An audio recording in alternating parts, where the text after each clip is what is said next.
Hi guys! Good morning. Ayan, magawa tayo ng ating makain. So, salad muna tayo. Ang gagawin ko ngayon, lunch and breakfast. Para iisahan na lang yung luto.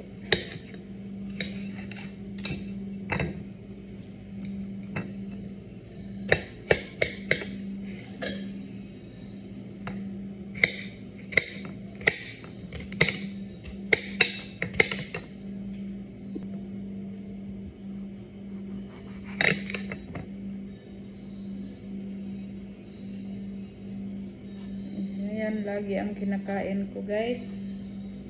Kaya iba na talaga yung panglasa ko pag kumain ako ng mga luto ng iba. Gaya ng mga adobo. Pag hindi lang ako ang maggawa, nahalatan ako. Kaya ngayon, ako na lang ang gumagawa ng aking pagkain.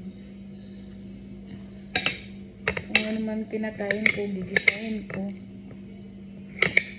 Wala yung walang alat, walang asin, kaya hindi sila makakain ng ginagawa ko, kaya hindi masarap.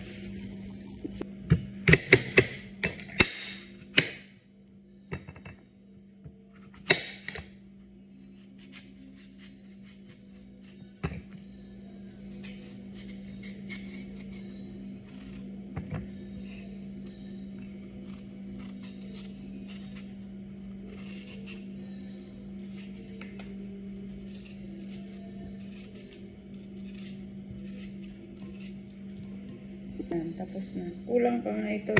Wala pang mga dahon-dahon. Pero sa susunod na. Okay.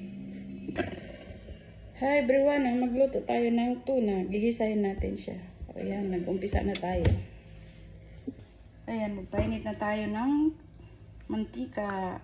Kunting mantika lang. Kaya may may mantika naman ng tuna. So, ilagay natin yung sibuyas. Ay, hindi pa mainit. Diba yan? Kala ko mainit na. Hindi pa pala. Tapos ilagay natin yung kamatis. Sayang pa nahulog. Naman na din.